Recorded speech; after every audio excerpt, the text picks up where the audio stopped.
گرامی داشت نام نیکی باباجان غفورов مکتب بزرگی تربیت خودآگاهی خودشناسی تاریخی و افتخار ملی میباشد.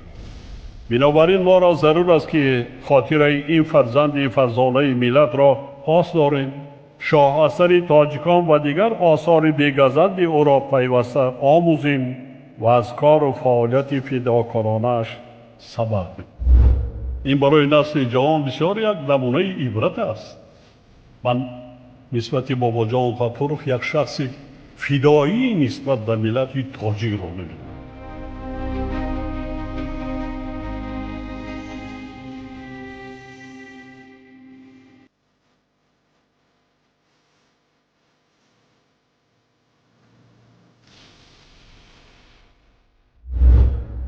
درود شنونده های گرامی، به توجه شما گفتار ادبی از سلسله خوانش بدیعی از روی کتاب تاجیکان اکادمیک باباجان غفورov، نشر مختصری علمی عاموی، راوی هنرپیشه خلقی تاجیکستان قربان صابر. آغاز گفتار 84.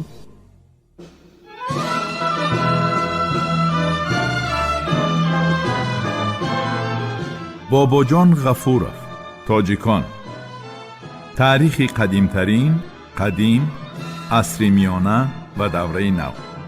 شرح و توضیح مختصر علمی و عاموی. رونق معاملات تجارت.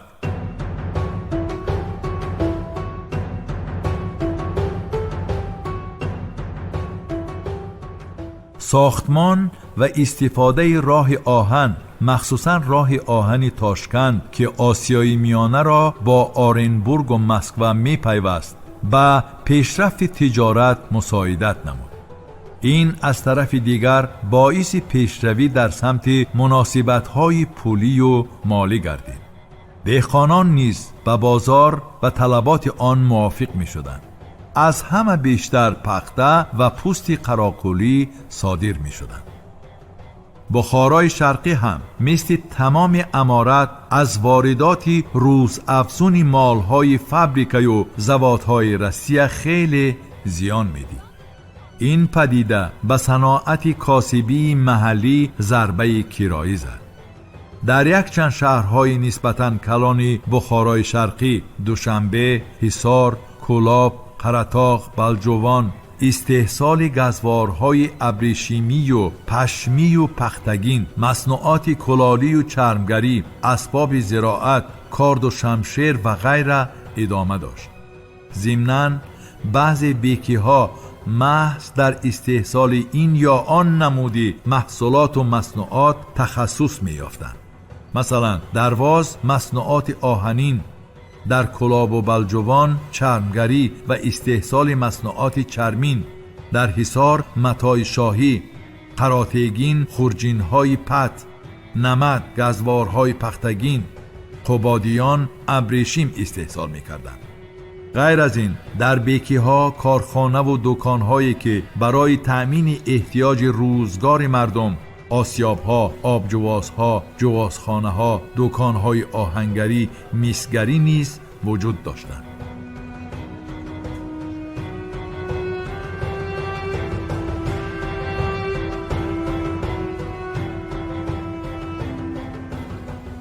احوال اهل مهنت.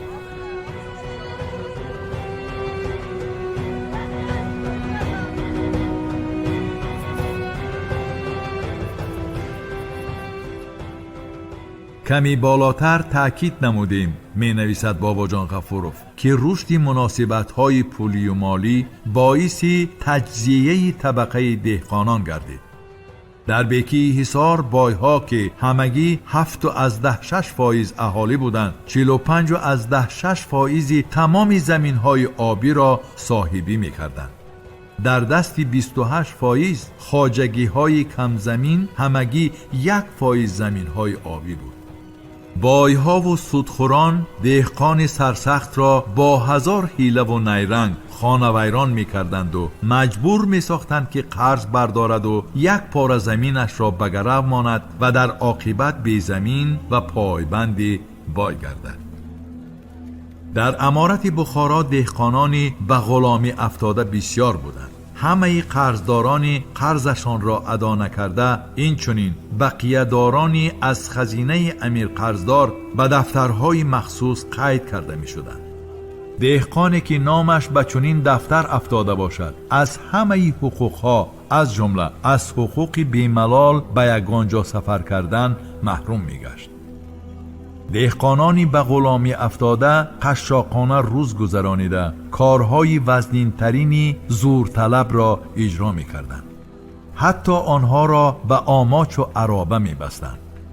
غلامانی که وقتی تاخت و تاز به ولایت‌های همسایه به دست بادیه‌نشین‌ها اسیر افتادند، در بازارهای غلام فروشی فروخته می شدند. از زمین‌های دولتی به فایده خزینه از 10 یا خود از 140 قسم حاصل گرفته می شد. استاد صدرالدین عینی می نویسد که استیفای حق پادشاهی به این طریقه بود: وقتی رسیدن حاصل مستوفی خراج املاکدار یا نماینده آن با سوار چند به سر زمین آمده حاصل را از بودش 2 درجه زیادتر تخمین کرده مقدار حق پادشاهی را به قیاس آن تخمین به نام دهقان فلک زده نوشته می رود. در آخر سال که عادتاً نرخ غلات گران می شود، بالقصد مأموران حکومت باز یک بار بازار را گرانتر کرده نرخ را به امیر عرض می کنند. طبیعی نرخ‌های عرض شده از طرف امیر تصدیق می یابد و با همان نرخ حق پادشاهی را از دهقان نقداً می ستاند.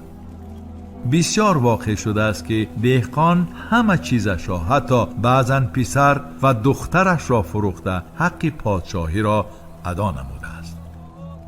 انداز وزنین دیگر زکات چاروا بود که نیز با نیرنگ و حیله های گوناگون ستانیده می شد. حتی در سری راه ها از راهگذران زکات سواره گرفته غارت می کردند. در زمان امیر ابولهب 1885-1910 زکات چاروا، خراج و زکات سودا شکل غارتگری روی راست را به خود گرفته بود. احوال هنرمندانی گوناگون کسب نیز از دهقانان خوبتر نبود. نه فقط هنرمندان کرایه بلکه کاسبان علاهیده یکدست هم از طرف صاحبان کارخانه های کلان بافندگی گرفتار اسارت شده بودند. کاسب قرضدار را به کارخانه دیگر اگر صاحب آن قرض کاسب را دهد گذراندن یعنی فروختن ممکن بود. منوفکتورهای دیگر هم ساخته می شدند که در آنها هنرمندان زیر استثمار سختی بیرحمانه می ماندند. جبر و ظلم و شرایط وزنین پیوسته باعث اعتراض و ناراضگی قشرهای پایانی می گردید. در ابتدای عصر 20 در بیکی های روشان، شغنان و وخان پامیر نیز وضعیت به نهایت تیز و تند شد. اهالی این محل ها که خود گشنگی می کشیدند نمی توانستند اندازهای سرشمار را اجرا نمایند. به ضمن این در این جایها پاسبانگاه های سربازان روس واقع بودند و افسران آنها خف داشتند که تاجیکان به خارجه می کوچند. با رفتن اهالی از یک طرف پاسبانگاه ها از منبع خوراک و آذوقه محروم می شدند، از طرف دیگر به عقیده افسران به نام ایمپریای روسیه اسناد می رسید. در بین افسران آدمانی هم بودند که مفکوره دموکراتی داشتند و در طایفه خود نسبتاً ترقی پرور بودند و اصولهای اصلی میانگی اداره بخارا را زیر تنقید می گرفتند. برای همین با اصرار حکومت پادشاهی مدتی چند سال از بیکی های پامیر انداز گرفته نمی شد. سال 1903 عملداران امیر اعلان کردند که انداز می گیرند و این مردم پامیر غربی را به شور آورد. در بعض محلها از جمله غوند، شاخدره، غاران مردم آماده رخت سفر به محلهای آزاد از حکم امیر بودند. 30 ایون سال 1903 در دهه زین دو عملدار بخارا را جزا داده سوگند خوردند که آنها را میکشند و از خاک امیر بخارا برآمده میروند. شور و آشوب‌های خلقی در غرب پامیر روز به روز وسعت می‌یافت. حکومت پادشاهی مجبوراً امیر را راضی کنند که در بیکی‌های پامیر مهلت خون داشتن انداز باز مفقوف گذاشته شود. این غلبه کلان خلق بود.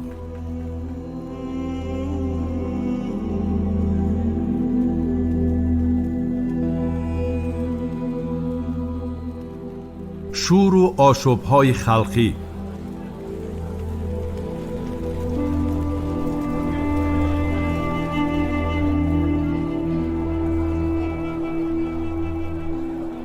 حرکت‌های مردمی، شور و آشوب‌های خلقی در دیگر منطقه‌های امارت نیز پیوسته رخ می‌داد. در بخارای شرقی که عنعنه‌های آزادی دوستی هنوز مستحکم بودند، مردم زود به دست سنگ و کلوخ، کلتک و تیاق و بیل و کلند گرفته به پا می‌خستند. مخصوصاً در ابتدای عصر 20 نهضت‌های ضد حکومتی نهایت شدت گرفتند. با معلومات موجوده در عرفه انقلاب یکم بورژوازی دموکراتی سالهای 1905-1907 زمانه برای حکومتداران امارت بغایت پرتهلکه و ناتنج بود. علنگه شور و آشوب‌های خلقی گاه در این جا و گاه در جای دیگر بلند می شد. سال 1900 شورش بیکی کلیف را فرا گرفت. سال دیگر 1901 در دهنه، سال 1902 در قرغان تپه شورش شد. در سالهای اول عصر 20 قرغان تپه و ناحیه‌های اطراف آن را در اول ملخ زیر کرد، بعد مراموری چاربا سر شد. ولی به این نگاه نکرده املاکداران بیک بیرحمانه زکات و انداز را جمع می کردند. سودخوران و سوداگران از ناچاری و ناعلاجی مردم ماهرانه استفاده می کردند. امیر با تحریک عملداران پادشاهی فرمان داد که تمام غله شهر و دهه ها را جمع کنند، حالان که خود مردم از گرسنگی می مردند. مردم علاج نداشتند غیر از کوچ بستن و بیرون رفتن از ملک امارت. به گنرال گوبرناتوری ترکستان، به افغانستان یا به دیگر بیکی ها گریخته رفتن دلالت ناامیدی مردم و یک شکل اعتراض آنها بود.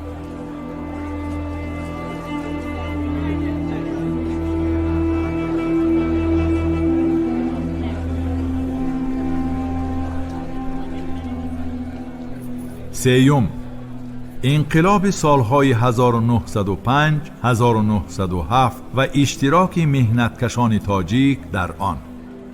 زیرباب مذکور به تحلیل تأثیر واقعه‌های سیاسی امپریای روسیه به کشور ترکستان و امارت بخارا، اشتراک تاجیکان در حرکت‌ها و حادثه‌های سیاسی سالهای 1905 1907 روانه گردیده است. مؤلف می نویسد که حرکت انقلابی روس در سال 1905 ساکنان آسیا را تماماً بیدار کرد.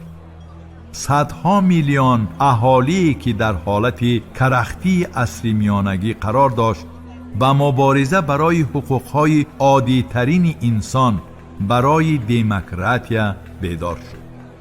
اما در آسیای میانه پرولتاریات ملی خیلی کم شمار بود و در حرکت انقلابی سال 1905 نقش اساسی را بازی کرده نمیتوانست. کارگران روسی آسیای میانه برعکس در واقعه‌های انقلابی سالهای 1905 1907 فعالانه اشتراک نموده نمایش‌ها، کارپرتایی‌ها تشکیل می‌کردند. تشویقات و ترغیبات می‌بردند، شورش‌ها می‌برداشتند، شوراهای وکیلان خود را تشکیل می‌کردند. تشکیلات‌های سوسیال دموکراتی ترکستان روزنامه‌های خود را می‌برآوردند. نسبت به دیگر حزب‌ها و تشکیلات‌ها کمیته‌های بلشویکی فعالتر بودند. تا اولهای سال 1905 نه تنها در تاشکند بلکه در یک قطار شهرهای دیگر از جمله شهرهای تاجیک نشین هم تشکیلات‌های حزبی وجود داشتند. از جمله در سمرقند بعضی محل‌های امارت بخارا، خوقند، اشقاباد، مرغلان، تاشکند، مرو، چارجوی، اندیجان این تشکیلات‌های فعالانه عمل می‌کردند. روزنامه و ورقه‌های دعوت انقلابی داشته پهن می‌نمودند. یکشنبه خونین 9 ژانویه سال 1905 تیرباران شدن نمایشگران بی‌سلاح به اهالی کشور ترکستان نیز تأثیر خود را رساند. در شهرهای تاشکند، سمرقند، قزل‌اروت نمایش‌ها تشکیل کرده شدند. بهار سال 1905 در کشور ترکستان حرکت سوسیال دموکراتی خیلی وسعت یافت. با دعوت این گروه‌ها کارگران راه آهن آسیای میانه کارپرتایی نمودند. این حادثه به دهقانان نیز تأثیر رسانید و موجی توانای شور و آشوب‌های کمبغلان دهات بهار سال 1905 یک باره اوج گرفت. تابستان سال 1905 ترکستان هم از میتینگ و نمایش‌های سیاسی و وسعت کارپرتایی‌ها مالامال بود. نمایش‌ها در تاشکند و سمرقند و اشقاباد و در دیگر شهرهای کشور ترکستان زیر شعارهای زنده باد آزادی، نیست باد حکومت مطلقه می‌گذشت. در بعضی قسم‌های حربی نیز محفل و کمیته‌های سربازان تأسیس یافتند که زیر تأثیر سوسیال دموکرات‌ها بودند. بالاروی حرکت‌های انقلابی در ناحیه‌های مرکزی ایمپریا تیر ماه سال 1905 در کشور ترکستان هم خیلی هماوازی یافت. با سبب کارپرتایی کارگران تمام راه آهن آسیای میانه از کار ماند. سوسیال دموکرات‌ها در سمرقند خیلی فعال بودند. با همراه شوی کارگران دیگر ساحه‌ها این حرکت به کارپرتایی عمومی سیاسی تبدیل یافت. تشکیلات سوسیال دموکراتی ترکستان دعوتنامه‌ها، ورقه‌ها، خطابنامه‌ها که از مرکز روسیه می‌گرفت در محل‌ها با اصول گکتاگرافی زیاد نموده در تمام محل‌ها پهن می‌نمود. از جمله 9 ژانویه سال 1906 در یک سالگی یکشنبه خونین در کوچه و پس کوچه ها و در و دروازه های اوراتپه چنین خطابنامه چسبانیده شده بود: ماه فوریه سال 1906 یکمین کنفرانسی تشکیلات‌های سوسیال دموکراتی ترکستان دعوت گردید که مقصدش تشکیل اتفاق تشکیلات‌های ترکستانی حزب سوسیال دموکراتی روسیه و وسعت کارهای ترغیباتی در بین کارگران محلی بود. باید تأکید نمود که تأثیر بلشویکان به کارگران محلی بیشتر بود. اعتراض و آشوب و شورش ها در بین قسم های نظامی، دهقانان و دیگر قشرهای جامعه نیز به میان می آمدند. از جمله 25-27 دکبر سال 1905 در خوجند در راته‌ی پانتانی ترکستانی شورش سر زد. کاسبان سمرقند از دادن انداز سر کشیدند. در اوراتپه دهقانان انداز زمین را سپاریدن نخواستند. سردار اویزد خوجند نوشته بود که تیر ماه سال 1905 تمام اهالی اویزد از ادای همه گونه انداز و خراج هم دولتی و هم اجتماعی با اصرار سرکشی کردند. در بعضی جایها دهقانان و ویژه در دهه‌های چارکوهی ولوس اسفره، کشته گرمان ولوس نو از جانشان سیر شده به حکومتداران پادشاهی روی راست مقابلیت می‌کردند. چنین شکل اعتراض در بین عامه خیلی پهن گردیده بود.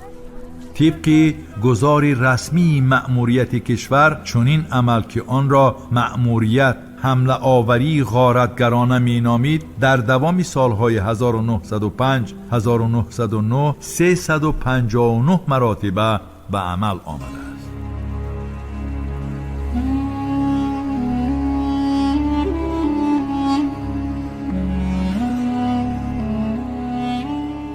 رواج من بعده حادثه های انقلابی.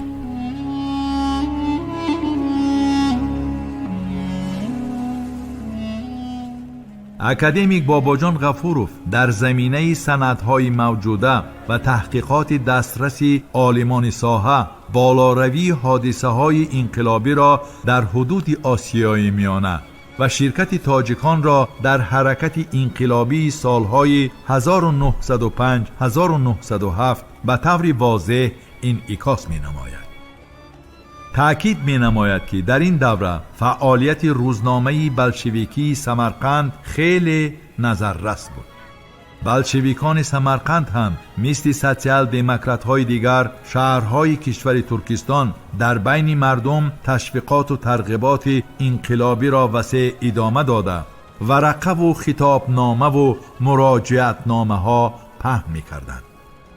شکست شورش مسلح دکبری در ناحیه های مرکزی روسیه باعث تدریجاً عقب‌روی حرکت انقلابی گردید. اولی سال 1906 در ترکستان هم قوه های ارتجاع تدریجاً به هجوم گذاشتند.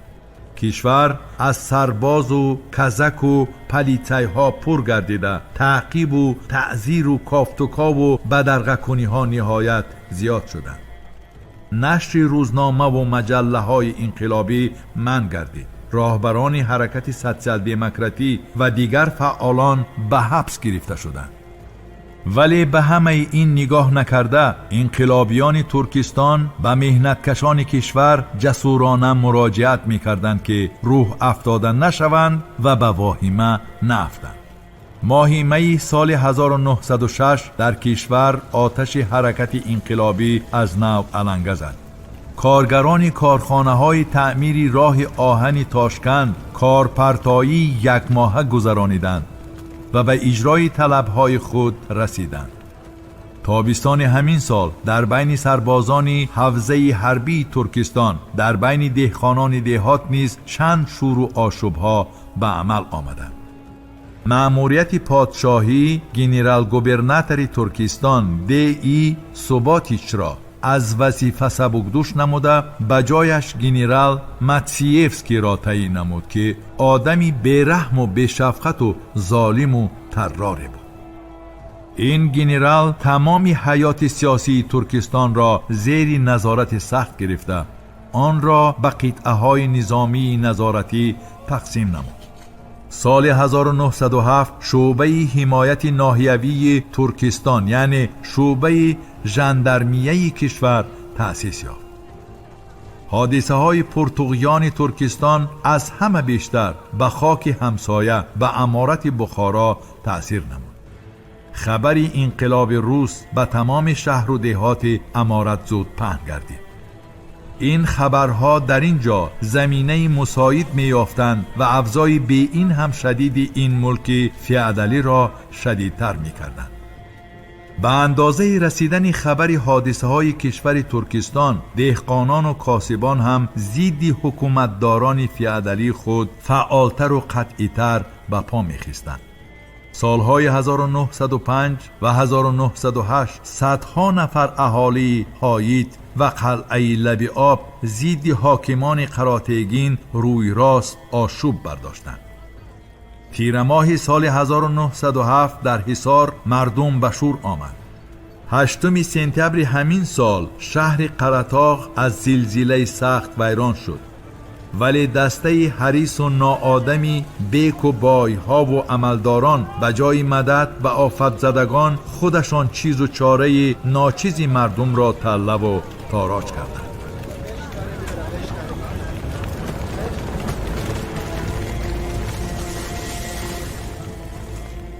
سال 1908 اهالی قشلاق غزنی قطعه مسچا و دهه قریانتاق قطعه اوراتیپه ولایت سمرقند نمایندگان مأموریت پادشاهی را سنگ و کلتکوب نمودند.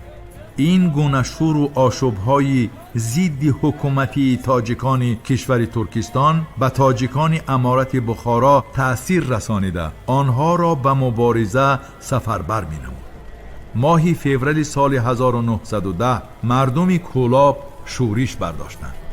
سبب شورش تالان و تاراج املاکداران و زکاتچی های بیگ ملا احمد بی بود.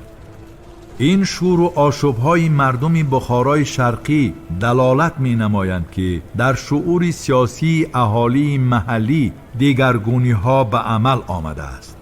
شعورناکی آنها خیلی تکمیل یافته است و نسبت به طرز تاراج فی‌عدلی که در خاک امارت جریان داشت مقابلیت و ناراضگی روز به روز می‌افزود.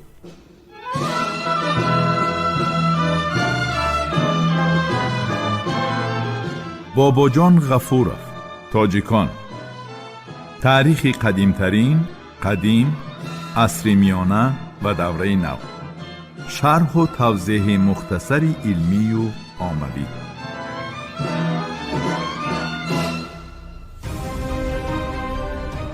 شنونده های گرامی، شما گفتار ادبی را از سلسله خوانش بدیعی از روی کتاب تاجیکان اکادمیک باباجان غفورov، نشر مختصر علمی عاموی را در قرائت هنرپیشه خلقی تاجیکستان قربان صابر شنیدید. محرر سیدزاده عابدجان، کارگردان عبدالمنان رحمان. این گفتار سال 2024 ثبت شده است. انجام گفتار 84. آموزش کتاب تاجیکان جوانان ما را هشدار می دهد که نیاگان فرزانه ما در مسیر تاریخ چه جایگاهی مقدس داشتند. کتاب تاجیکان احساس خودشناسی ملی و زیرکی سیاسی را در دل و ذهن جوانان ما تحکیم می بخشد.